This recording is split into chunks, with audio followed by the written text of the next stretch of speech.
Metalben's Chronicles here on Thursday, December 12th, 2019. 18 days to go till we enter a new decade and a new year, 2020, and let's hope the next decade is way better than this decade was. Anyways, we're going to get right into this review, and we're going to talk about the second album that came out by Pantera, independently released on Metal Magic on July 27th, 1984. And hey, guess what other album came out on July 27th, 1984? Any guesses? How about Metallica's Ride the Lightning, their second sophomore release, released on Megaforce at the time? Yes, so I thought that was pretty interesting when I did research on it. And this was produced by Jerry Abbott. Yes, Diamond Daryl and Vinnie Paul's father. Now, you're asking, why are you saying Diamond Daryl and not Dimebag Daryl? Because at this time, Daryl Abbott was known as Diamond Daryl. And he was known as Diamond Daryl for quite a while, to be honest, up till Far Beyond Driven. Anyways, we're going to get into this album, yes. Now, their father, Jerry Abbott, was a country producer, ironically. So, you can tell Diamond Daryl and Vinnie Paul definitely learned a lot about the production side when it comes to producing albums from their dad, obviously. Why Vinnie Paul would go on to self-produce a lot of the Pantera albums or co-produce a lot of them, you know what I mean? Especially with Damage Plan and Hell Yeah and, the Rebel Meets Rebel side project, that Vinnie Paul and Dimebag would go on to do. Well, Vinnie Paul would go on to do Hell Yeah, after the tragic passing of Dimebag Daryl. But we're not going to waste a lot of time. We're just going to get right into this album now. Let's just get into it, track by track, okay? Or we should talk about the lineup first, I guess, huh? Okay, so we covered the fact that it's Diamond Daryl in this era, not Dimebag Daryl quite yet, on lead guitars. We got Vinnie Paul on drums, obviously, the Abbott brothers, yeah. And we got Rex Rocker on bass. Yeah, not known as Rex Brown yet, which Rex Brown is naturally, his real name. And we got Terrence Lee on vocals, the original vocalist, otherwise known as Terry Glaze. Yes. Okay, now we're going to get into a track-by-track analysis of this album. Let's just get right on to it. So the album opens up with All Over Tonight. And man, right away you can hear glimpses, little bits of glimpses on this track of what would come in the future. Because the opening riff is pretty heavy, And this gets misconstrued for being a pop metal album, or these first four Pantera albums are pop metal albums. I totally disagree. A lot of people would throw this in the hair metal category. Now, yeah, don't get me wrong. There's definitely influences of it on here, like I said when I was talking about Metal Magic. But I feel like this is much heavier, compared to, the bands of the time like Def Leppard, Dokken. Well, Dokken had some pretty heavy stuff too compared to a lot of those bands. But, you had Rat, Motley Crue. Great White was coming up at the time, Europe. Which Great White in Europe had a heavier sound when they first came up before they'd go totally pop metal or blues metal. But anyways, you had other bands like Autograph, which was definitely pop metal, and, a bunch of other acts. Anyways, yeah, so All Over Tonight, yeah, man, you can hear a little bit of the groove in there that you would hear in future Pantera. But again, it does have more of that 80s style metal type of vibe to it, man. And the vocals do remind me of Joe Elliott of Def Leppard in spots. Pretty good track. Okay, now we got Out for Blood. More speed metal. This track's more speed metal to me. I mean, it's got fast double bass drumming. It's got fast guitar playing on it. Dimebag just shreds on this track. You know, it's a decent track. Good little fast track. Then we get Blue Light Turns Red. Blue Light Turnin' Red. I'm sorry. Now, this is the instrumental of the album. Definitely influenced by Van Halen's Eruption from the first Van Halen album. You can definitely tell. However, I feel like this has more of a Randy Rhoads type of feel to it. Yeah, you can hear influences of Eddie Van Halen, but you can hear a lot of Randy Rhoads in this. And definitely you can hear where Dime's coming into his own, Yeah, really cool. And he was only like 18 when he came up with this, and he's just shredding like a madman on this instrumental. Like Fire comes up next. Now, this track could have been a leftover Def Leppard track from High and Dry, easily. It's got the High and Dry type of influence. They even pulled off a pretty darn good Mutt Lange imitation production, I think, on this, which is really weird. But I actually enjoy this track, I really do.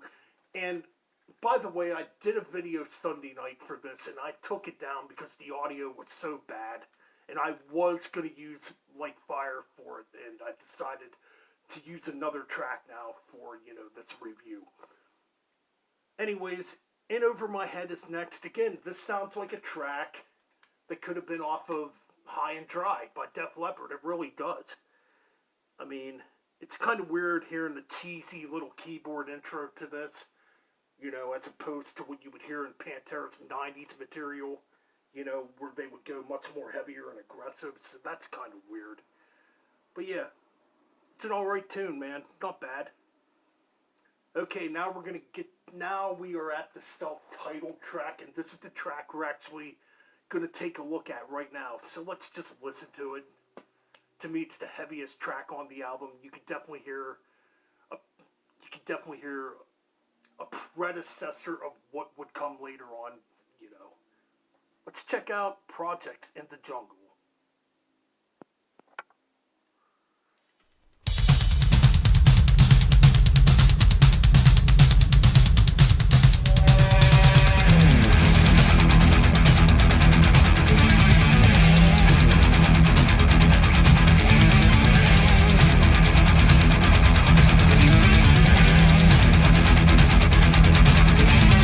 Come from the jungle, swing from the tree. No one can stop me.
Projects in the Jungle, the self-titled track.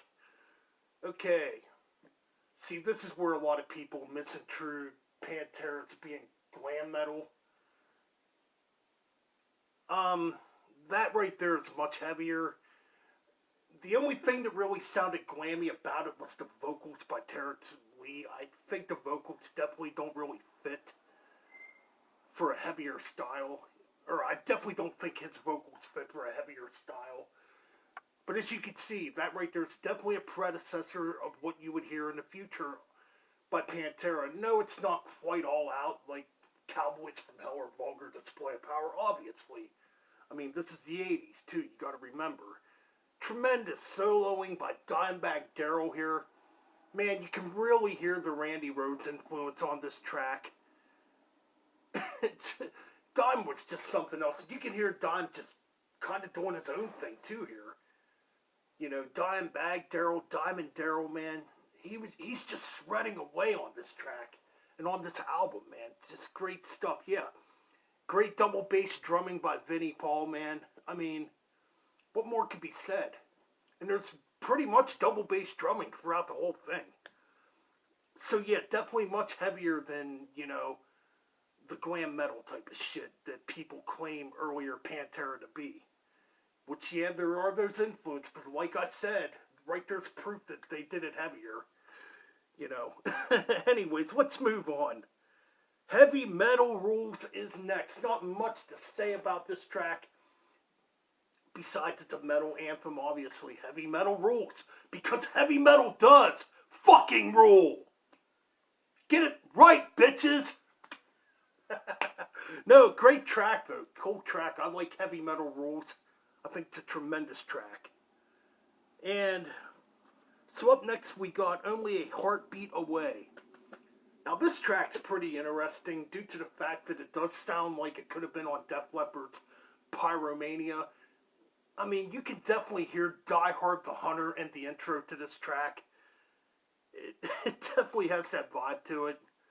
You can definitely tell they're definitely wearing their influences on their sleeve, you know, on this album, obviously. Which, you know, I do think this album has a lot more of a Def Leppard feel, mixed with, you know, that heavier type of sound, like I said. Killers is next, another speed metal track. You know, this, to me, has more of a, I would say, an American power metal type of sound. And that's kind of like how I feel about tracks, too, like Projects in the Jungle and Out for Blood, you know. Definitely has more of that American power metal sound as opposed to glam metal, you know. It's just my opinion. I mean, other people will have their opinion. Okay, and the album closer. This is obviously the weakest track on here. The only track I don't care for. Taking My Life. Very cheesy, man. Very cheesy keyboard work. Now, this right here could be considered glam metal, pop metal, whatever you want to call it, because it definitely has that type of influence on this track. It's definitely very cornball sounding, you know. Anyways, that is Projects in the Jungle in a nutshell. What does Metalben rank this album? I really enjoy this album. However, even though it's so badly produced, I like Metal Magic a tad better. But this album is still good. I would give Projects in the Jungle by Pantera, I'll give it a 7.5 out of 10. 7.5 out of 10. I apologize for that message. Alright, anyways, this video's over anyways. Keep it metal!